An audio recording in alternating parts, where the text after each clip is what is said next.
Welcome friends, Jai Bharat, Jai Hindustan.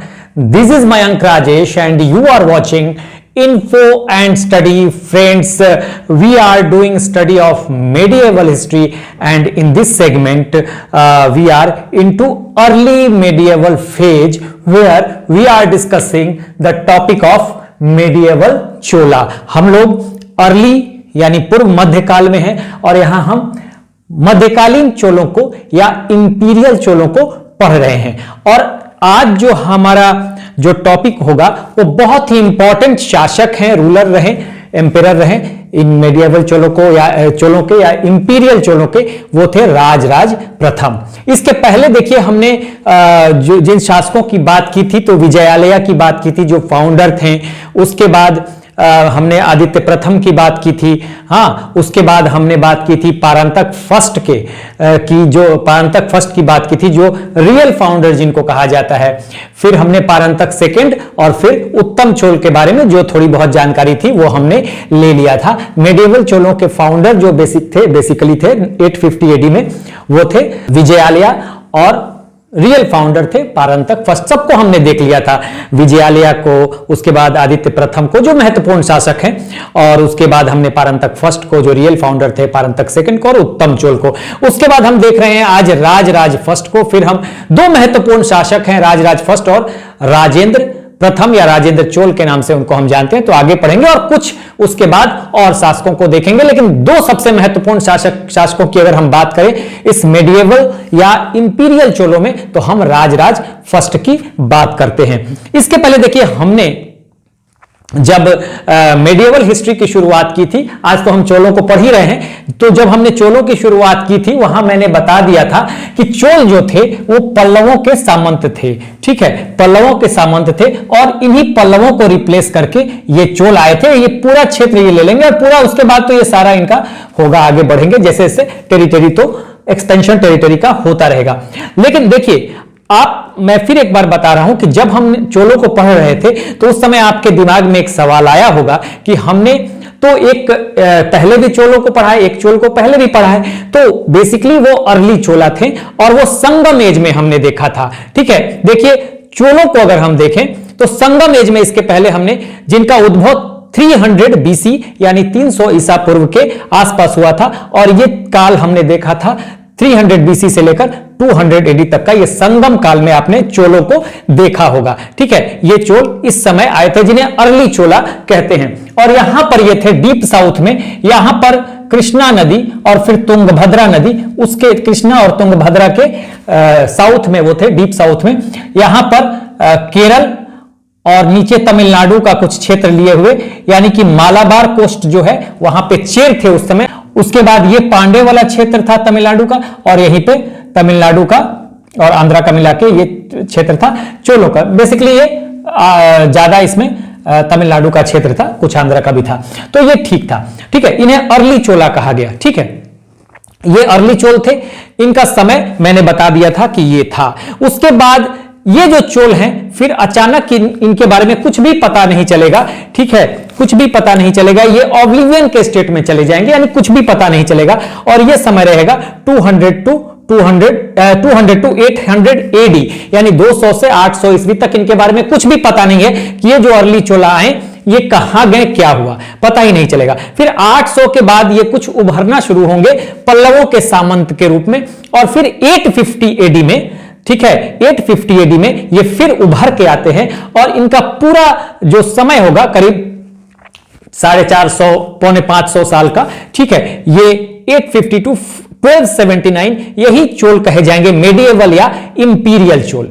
तो इसके बाद देखिए इनका कनेक्शन था इनसे कि नहीं था, ये डिस्प्यूटेड है. तो इस बारे में हमें बहुत ज्यादा, लेकिन ये भी चोल थे, ये भी चोल थे, ये अर्ली चोल थे जो हमने संगम एज में पढ़ा था. ठीक है, जो संगम एज में पढ़ा था और ये मेडिएवल या इंपीरियल चोल हैं. ठीक है, जिनको हम पढ़ने जा रहे हैं. ठीक है, इसको भी हमने दो पार्ट में बांट दिया था. एक 850 से जब मैंने शुरू किया था 850 से 1070 तक हमने रखा था और फिर 1070 से हमने 1279 तक रखा था. तो वो आपको इतना नहीं सोचना है कि वो हमने एक लेटर चोला का भी पार्ट बांट दिया था, उसको आप पूरा एक में भी रख सकते हैं. इसका एक्चुअली 852 लेकर 850 टू 1070 तक के आसपास ये आप देखेंगे। तो उससे इंपीरियल चोला, और इन इंपीरियल चोलों के ही कुछ बाद वाले कुछ शासक आएंगे जिन्हें हम लेटर चोला भी कह सकते हैं, लेकिन उन्हें आप एक में भी रख सकते हैं। सभी इंपीरियल चोला यानी इन्हीं के हिस्से होंगे, सब इन्हीं के पार्ट होंगे। ठीक है, तो आप ओवरऑल मान के चलिए कि 850 से लेकर 1279 तक का जो पीरियड था ये इंपीरियल चोलों का था। ठीक है, और 12वीं शताब्दी तक, तो 9वीं शताब्दी से लेकर 850 यानी कि in the mid of the 9th century, और उसके बाद 12वीं शताब्दी के अंत तक ये काफी ज्यादा उफान पे रहेंगे। हाँ, क्लाइमेक्स इनका रहेगा, लेकिन 13वीं शताब्दी आते आते ये खत्म हो जाएंगे। ठीक है, खत्म होना शुरू हो जाएंगे, कमजोर होना शुरू हो जाएंगे। तो ये मैंने आपको बता दिया था। यहां जो हम बात कर रहे हैं, मैंने ये बताया था। देखिए, मैं हमेशा एक बैकग्राउंड देते हुए चलता हूं ताकि आपका जो पीछे वाली जो कहानी है, जो वीडियोस है, उनसे आपकी कड़ी बनी रहे, कड़ी और लिंक जुड़ा रहे, आपका लिंक बना रहे, ताकि इतिहास जो है कड़ियों में पढ़ने की चीज होती है, क्रम से पढ़ने की चीज होती है। ठीक है, तो अब देखिए यहां पर मैंने ये बता दिया था कि यहीं पे संगम एज में जब हमने इनको पढ़ना शुरू किया था, तो मैंने एक चीज बताया था कि हम जो हैं वो हम कहां पे हैं, हम मेडिएवल हिस्ट्री पढ़ रहे हैं। और मेडिएवल हिस्ट्री को हमने दो भाग में बांट दिया था। Early, M stands for medieval यानी मध्यकाल, अर्ली यानी पूर्व मध्यकाल, और लेटर यानी उत्तर मध्यकाल। तो उत्तर मध्यकाल ही मेन है, जहां पे आप दिल्ली सल्तनत और मुगलों को देखेंगे। लेकिन अर्ली फेज में यहां पर हमने इसको भी 3 पार्ट में बांट दिया था। नॉर्थ इंडिया, उत्तर भारत, दक्षिण भारत यानी साउथ इंडिया, और मुस्लिम इन्वेजन। तो यहां पे मैंने बताया था कि अर्ली मेडिएवल फेज का जो समय है, ठीक है, वो कब से कब तक है, हर्षवर्धन के शासनकाल के बाद से। हर्षवर्धन के शासनकाल का अंत 647 एडी में होता है। हर्षवर्धन का शासनकाल शुरू हुआ था 606 एडी में और खत्म हुआ था 647 एडी में। तो वहां जब खत्म होता है हर्षवर्धन का शासनकाल, वहां से लेकर 12वीं शताब्दी तक का जो समय है, 12th सेंचुरी एडी तक का, उसे आप अर्ली मेडिएवल फेज या पूर्व मध्यकाल में रखते हैं। दो तरह से एग्जाम में यहां पे सवाल आता है कई बार, जहां फैक्चुअल सवाल आते हैं पीसीएस में या दूसरे एग्जाम में, यूपीएससी में तो नहीं आता, कि अर्ली मेडिएवल फेज कब से कब तक है। तो कहीं देगा 7th century to 12th century AD, और कभी देगा 8th century to 12th century AD. दोनों ही सही है, जो भी ऑप्शन रहेगा आप आंसर लगा देंगे, इसमें कंफ्यूजन वाली बात नहीं है। तो अर्ली में हमने नॉर्थ इंडिया को देख लिया था, पूरा यहां पर देखा था नॉर्थ इंडिया में। ठीक है, उत्तर भारत में हर्षवर्धन के बाद की क्या स्थिति हुई, राजपूतों कई राजपूत वंश उभर कर आते हैं, गुर्जर प्रतिहार राजस्थान गुजरात में, इस गुजरात वाले पार्ट में सोलंकी या इनको एक चालुक्य कहते थे, चालुक्य और सोलंकी। ठीक है, इधर आपको देखेंगे तब परमार आ जाएंगे मालवा में, हाँ, तोमर आ जाएंगे दिल्ली में। इस तरह के बहुत सारे राजपूत वंशों को देखा, पाल वंश को देखा हमने यहाँ नॉर्थ इंडिया वाले पार्ट में, और यहीं पे हमने हिंदू शाही वंश को देखा, कश्मीर को समझा, पूरा ये हमने पूरा देख लिया था नॉर्थ इंडिया की क्या स्थिति थी। फिर हम दक्षिण भारत में आए थे और वहां पर हम पढ़ रहे थे एंशिएंट हिस्ट्री को, साउथ इंडिया की एंशिएंट हिस्ट्री, दक्षिण भारत का प्राचीन इतिहास हम पढ़ रहे थे, और वहां पे हमने सबको देख लिया था, किसको किसको मैंने ये आपको बता दिया था। देखिए, हम राजराज फर्स्ट को पढ़ रहे हैं, लेकिन बैकग्राउंड जानना हमेशा जरूरी होता है कि मौर्य उत्तर काल में यानी पोस्ट मौर्यन पीरियड में मौर्यों के सक्सेसर के रूप में अब देखेंगे तो कुछ विदेशी ताकतें और कुछ देशी ताकतें भी आती हैं। तो जहां तक देशी ताकतों की बात है, वो यहां पर शुंग वंश, पहले मैं विदेशी बता दूं, विदेशी इधर से कुछ आए थे, इंडो ग्रीक आए, फिर आपको सीथियंस आए यानी शक आए, फिर आपको पर्थियंस यानी कि पहलव आए, और ये पहलव ईरान और पहलव थे, ये पल्लव हैं वो पहलव थे, पर्थियंस कहते थे, ईरान और सेंट्रल एशिया के कुछ पार्ट में रहा करते थे, और लास्ट में कनिष्क आए। ये फॉरेन ताकतें आई, हाँ, विदेशी ताकतें आई भारत में पोस्ट मॉडर्न पीरियड यानी मौर्योत्तर काल में, मौर्यों के सक्सेसर के रूप में। उसके बाद देखेंगे तो साथ साथ कुछ देशी ताकतें भी उभर के आई मौर्योत्तर काल में, और अंतिम मौर्य शासक बृहदत्त की हत्या करके पुष्यमित्र शुंग यहां पर सेंट्रल इंडिया और नॉर्थ इंडिया में आपको शुंग डायनेस्टी की शुरुआत कर देगा। उसके बाद यहीं पे शुंग डायनेस्टी के स्थान पर कण्व वंश आ जाएगा, कण्व डायनेस्टी आ जाएगी। उसी समय दक्षिण भारत में अगर देखेंगे तो महाराष्ट्र वाले क्षेत्र में ये वाला जो क्षेत्र है, यहां पर आ जाएंगे सातवाहन, पोस्ट मौर्यन पीरियड में। S stands for Satavahana. फिर यहीं पे आ जाएंगे आपको महाराष्ट्र वाले पीरियड में ही वकाटका। तो वकाटकों को हमने दक्षिण भारत वाले पहले संगम एज में हमने संगम एज की शुरुआत की थी, दक्षिण भारत के इतिहास की शुरुआत की थी, उसको पढ़ा। फिर वकाटकों को पढ़ा था। V stands for Vakataka, S stands for Satavahana. फिर उसके बाद आपको यहीं पे आपको कुछ कर्नाटक वाला क्षेत्र भी शामिल हो जाएगा और यहां पे आ जाएंगे वातापी या वादामी के Chalukya. C V stands for Chalukya Vatapi.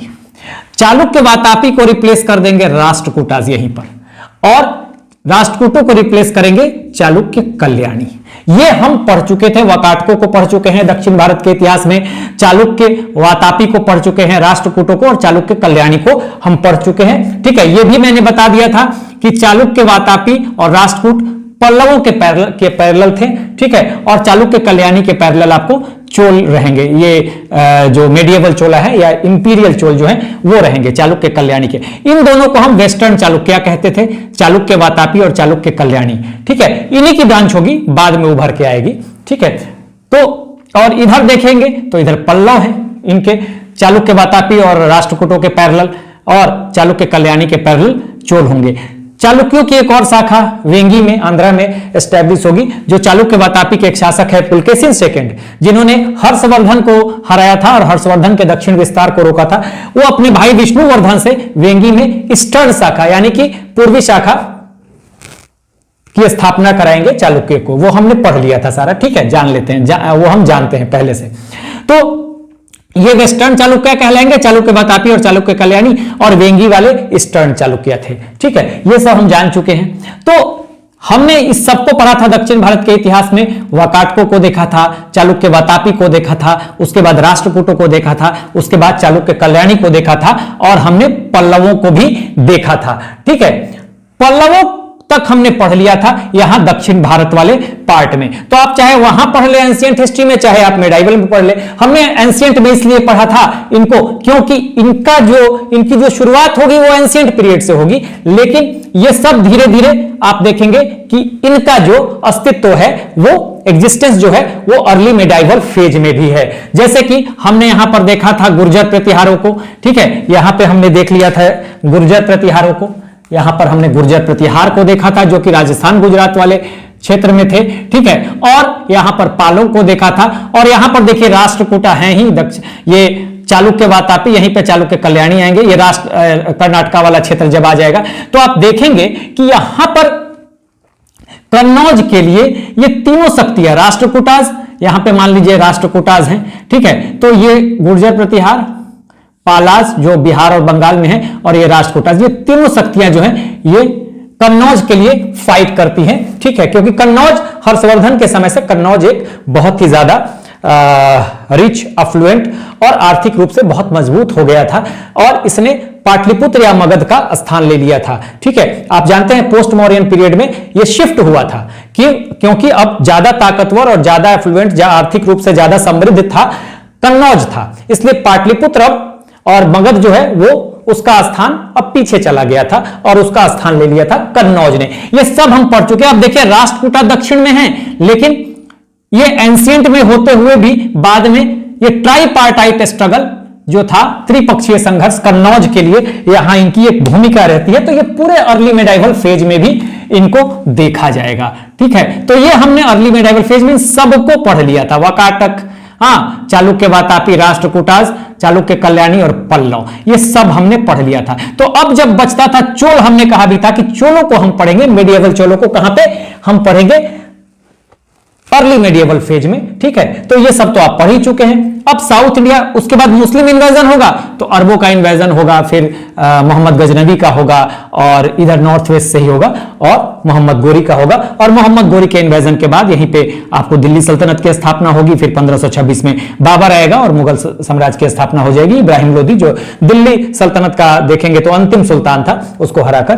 तो ये हम इस तरह से हमने बांट दिया था सुविधा की दृष्टि से। अभी हम पढ़ रहे हैं चोलों को, और मैंने ये बता दिया आपको कि चोलों ने पल्लवों का स्थान लिया था, और इन्हीं को इंपीरियल चोला कहते थे।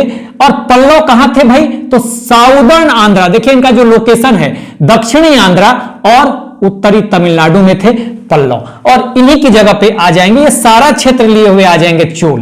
ठीक है, पल्लवों को रिप्लेस करेंगे ये चोल। तो ये हमने अब तक समझा था, ठीक है। अब देखिए मैंने ये आपको बताया था कि यहां पर जब पल्लव हैं तो यहां पर एक तरह से देखेंगे तो ये यहां पर चोल हैं, और चोल उस समय मैंने बताया था कि पल्लवों के सामंत थे। पल्लवों के सामंत का मतलब कि ये पल्लवों के टेरिटरी में ही होंगे, छोटे शासक के रूप में, ठीक है। यहां पे मान लीजिए चोल है, तो अब क्या किया था कि यहां पे विजयालया ने सबसे पहले 850 में तंजावुर जीता पांड्यों से, और इसने यहां पे तंजावुर था, इसने चोल साम्राज्य की यहां पे इसने क्या किया कि तंजावुर को राजधानी बनाते हुए इसने ये जो चोल है तो यहां पर ये पांडे थे, ठीक है ना, ये पांडे हैं, ये पांडे हैं, पांडे। तो इन्होंने यहां पे ये पांडे हैं, तो यहां पे अब चोल साम्राज्य स्थापित हो जाता है पहले। फिर धीरे धीरे आदित्य चोल आएगा, मैंने बताया था, और आदित्य प्रथम या आदित्य चोल ने अंतिम पल्लव शासक अपराजित वर्मन को हराया और इस पूरे चोल पल्लव साम्राज्य को चोल साम्राज्य में मिला लिया। तो इस तरह से यहां से पल्लव जो हैं ये चले गए, ठीक है। और बाद में पारंतक फर्स्ट जो आएगा, पारंतक फर्स्ट वो मदुरई जीतेगा, पांड्यों की राजधानी हुआ करती थी। और फिर ये पूरा जो है ये पूरा देखेंगे, ये पूरा हो जाएगा चोल साम्राज्य। तो ये पांडे भी अब यहां से चले जाएंगे, बीच बीच में आते रहेंगे और लास्ट में तो फिर पांडे आएंगे ही, लेकिन अभी जो है ये पूरा ये चोल साम्राज्य में कन्वर्ट हो जाएगा। इनको इंपीरियल चोला इसलिए भी कहा जाता था, मैंने बताया था कि अगर हम अर्ली चोलों की बात करें, अर्ली चोलों की बात करें संगम एज में, तो यहां पर मैंने ये बता दिया था कि यहां पर कावेरी नदी थी, ठीक है। यहां पे देखेंगे तो कावेरी नदी थी, तो अर्ली चोलों का जो एग्जिस्टेंस था वो कावेरी के आसपास ही था। लेकिन ये जो चोल हैं ये तो ये चेर को भी हराएंगे, पांड्यों को भी हरा रहे हैं। उसके बाद आप देखेंगे कि इनको हराने के बाद ये पल्लवों को हरा के तो आते ही हैं ये चोल, जो इंपीरियल चोला है। तो देसी इनकी देसी अथॉरिटी तो ये अपना यहां पर कावेरी के आसपास और उसके आसपास और उसके बाहर भी एक्सपेंशन तो करते हैं, लेकिन इसके अलावा इनका इंटरनेशनल एग्जिस्टेंस भी होता है। यहां पे आप देखेंगे तो इधर श्रीलंका में श्रीलंका जीतते हैं, फिर यहां पर देखेंगे तो यहां पे मालदीव्स है, देखेंगे यहां पे मालदीव्स पड़ेगा, यहां पे देखेंगे तो ये आपको लक्षद्वीप, इधर अंडमान, उसके अलावा मलाया आइलैंड, यहां पर देखेंगे तो ये मैंने बता दिया था म्यांमार, जिन्हें आज बर्मा कहते हैं, म्यांमार के बाद इधर थाईलैंड है, फिर कंबोडिया। तो बहुत सारा इंटरनेशनल एग्जिस्टेंस है, चीन को से भी इनके अच्छे संबंध थे, तो इनका एग्जिस्टेंस जो है वो अंतरराष्ट्रीय हो जाएगा। इसलिए अर्ली चोला, संगम काल के जो चोल थे, जो अगर देखा जाए तो ये सिर्फ कावेरी के आसपास ही, इर्द गिर्द ही ये थे। इन्होंने इंपीरियल चोलों ने या मध्यकालीन चोलों ने अपना अंतरराष्ट्रीय एग्जिस्टेंस बनाया और इसलिए इनको कहा जाता है इंपीरियल चोल। तो ये हमने सारा चीज आपको बता दिया था। कुछ शासकों की बात की थी हमने।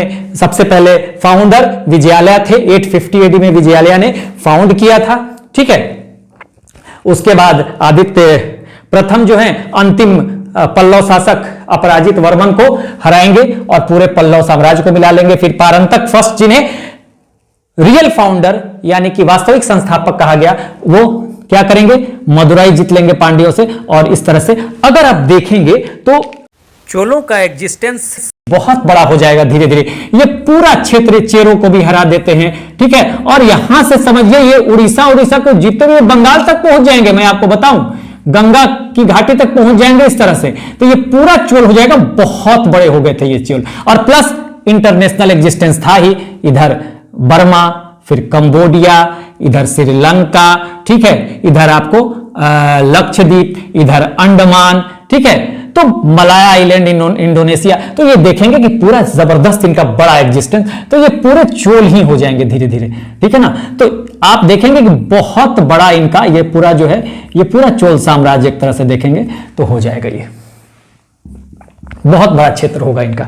तो इस तरह से हमने इसको पूरा देख लिया। अब हम समझते हैं राजराज फर्स्ट को, जो कि हम आज पढ़ने वाले हैं। तो राजराज फर्स्ट का देखिए जो टाइम पीरियड है, मैंने दे दिया कि इंपॉर्टेंट शासक है, टाइम कहीं नहीं पूछेगा, लेकिन फिर भी 985 टू 1012, कहीं कहीं 10, 13, 14 भी दे देता है, तो उससे आपको मतलब नहीं है। तो राजराजा फर्स्ट का टाइम पीरियड यही है। सबसे बड़ी बात कि इनका ओरिजिनल नाम अरिमोली वर्मन था, तो इसको आपको ध्यान रखना है। अरिमोली वर्मन किसका नाम था अगर पूछा जाए तो राजराज फर्स्ट का बहुत ही महत्वपूर्ण शासक। इनके गुरु कौन थे? तो कुरुवर थे, करुवर, ठीक है ना। तो ये आपको ध्यान रखना है, करुवर जो है इनके गुरु हैं, तो ये आपको ध्यान रखना है, करुवर इनके गुरु हैं, ठीक है। उसके बाद ये टाइटल्स इनके बड़े महत्वपूर्ण थे, बहुत ज्यादा टाइटल्स यानी उपाधियां हैं। तो यहां पर देखिए titles, Rajaraja at the time of coronation, जब इनका क्या होता है? राज्याभिषेक होता है उस समय, ठीक है। तो ध्यान रखना पड़ेगा आपको।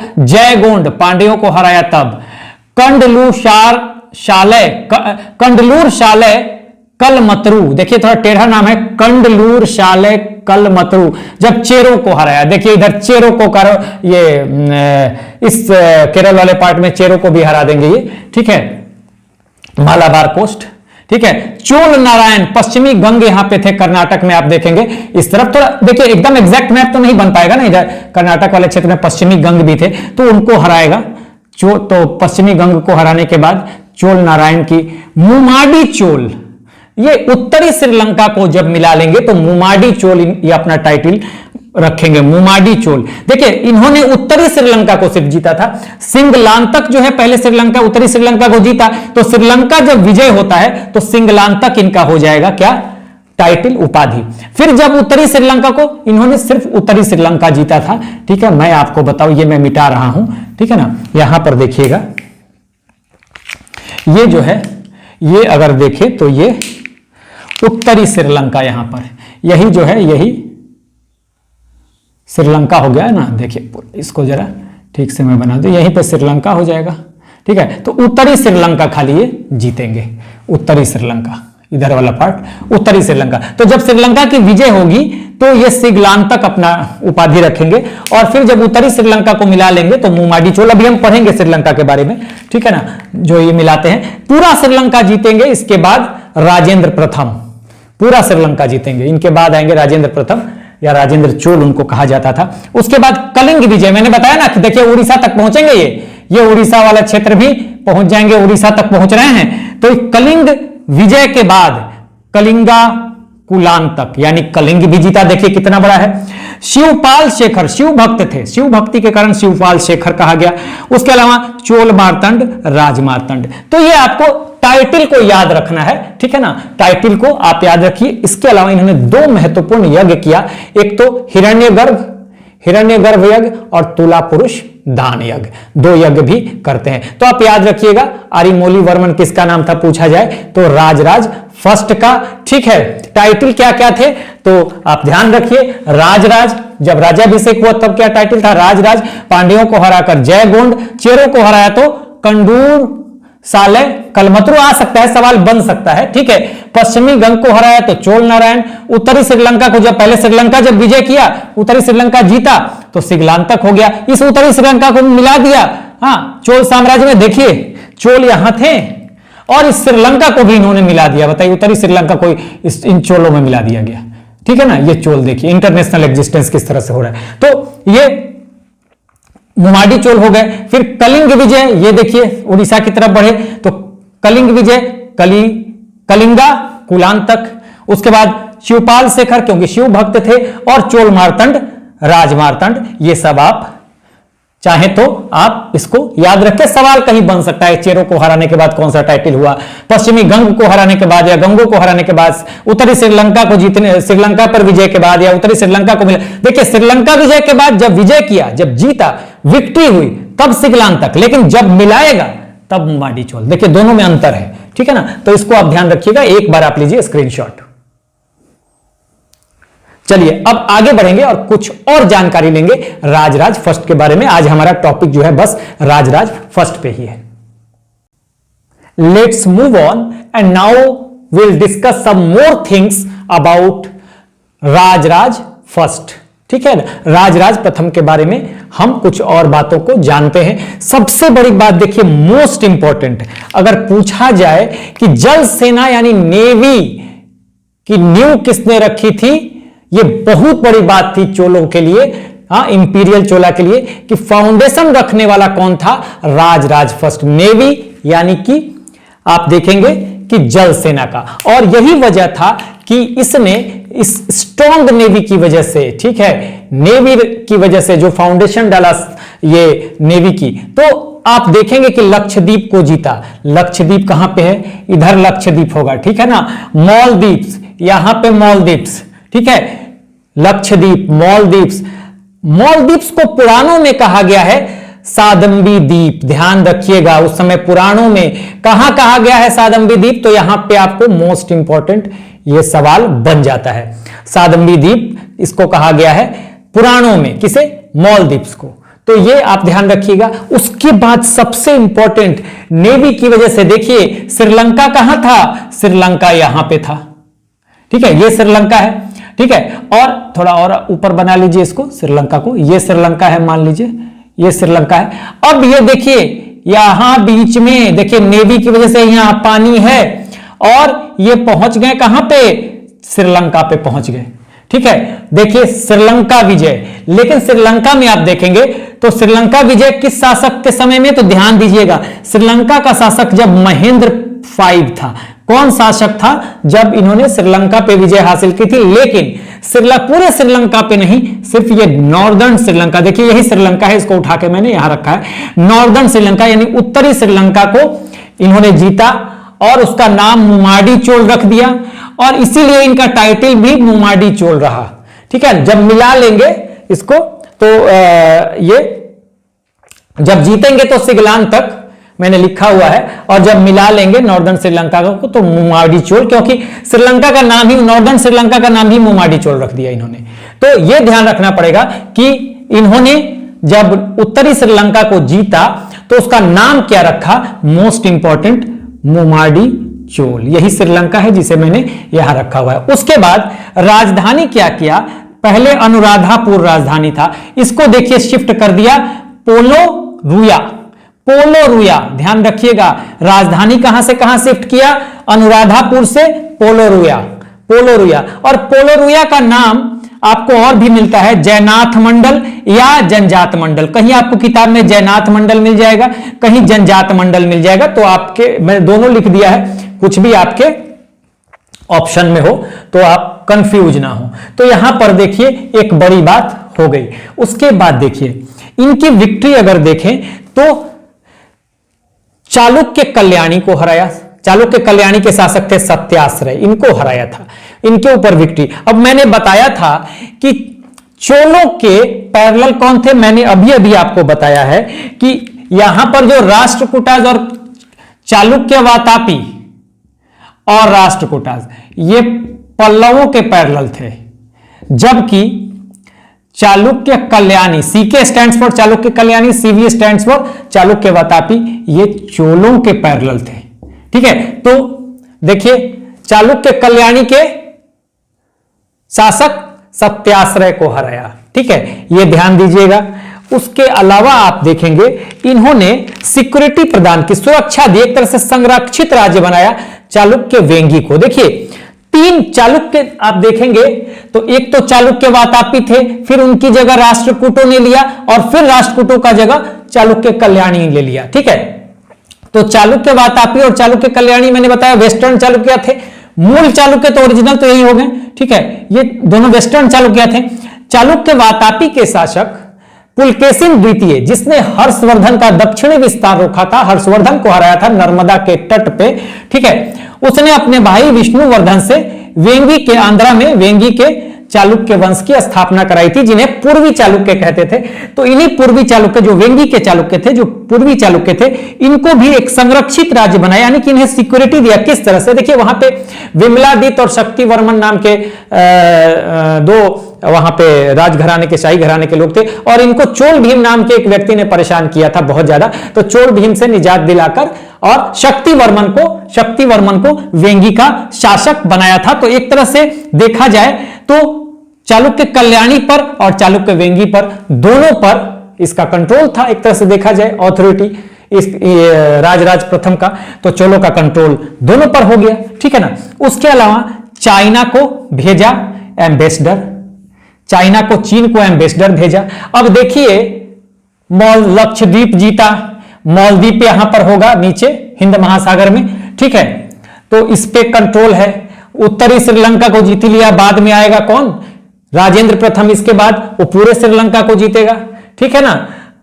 तो आप देखिए चाइना भेज ही रहा है अपना जो है एम्बेसडर यानी दूत, राजदूत, तो आप समझ लीजिए कि इनका इंटरनेशनल एग्जिस्टेंस है, ठीक है ना, इंटरनेशनल एग्जिस्टेंस है। यही नहीं, आप अभी मैं यहां पर भी देखिएगा चूड़ामणि बौद्ध विहार नागपट्टिनम में इसने बनाने की आज्ञा दी विजय तुंगवर्मन को, जो कि शैलेंद्र शासक था। इधर वाले पार्ट में आप देखेंगे मलाया, जावा, ये सब जो इंडोनेशिया का आज पार्ट है, वहां पे शैलेंद्र वंश चलता था।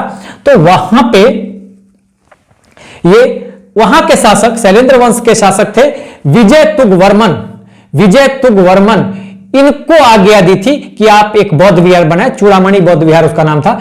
तो देखिए यहां तक इधर भी मलाया, जावा, इधर भी इनकी अथॉरिटी है, वो लोग आते हैं आज्ञा मांगने की भाई हमें यहां पर बनाने दीजिए एक बौद्ध विहार। तो इस तरह से इंटरनेशनल एग्जिस्टेंस आपको दिखाई दे रहा है, इसीलिए इनको कहा जाता था इंपीरियल चोला। कहीं लिखने के लिए आ जाए कि इंपीरियल चोला इन्हें क्यों कहते थे, तो आप बड़े आराम से लिख सकते हैं कि अर्ली चोला जो थे संगम एज के, उनका जो एग्जिस्टेंस आज सिर्फ कावेरी के आसपास था, लेकिन इन चोलों का जो एग्जिस्टेंस हो जाएगा, अंतरराष्ट्रीय अस्तित्व इनका होगा, इस वजह से इनको इंपीरियल चोला कहा जाता है, ठीक है। यहां हमने देख लिया, चूंकि ये अभी और आएंगे यहां पर देखने के लिए। फिर यहां पर देखिए हमने देखिए टेम्पल्स बनवाया, बहुत फेमस राजराजेश्वर या बृहदेश्वर, कुछ भी कहिए, दोनों नाम है, राजराजेश्वर या बृहदेश्वर, जो कि एक शिव का मंदिर है, तंजौर में बनवाया, ठीक है। तंजौर यहां पे होगा, पहले पांड्यों का तंजौर में बनवाया, ठीक है, तमिलनाडु में। तो तंजौर में बहुत ही, इसको हम आर्ट एंड कल्चर की दृष्टि से बहुत ही महत्वपूर्ण है, ठीक है।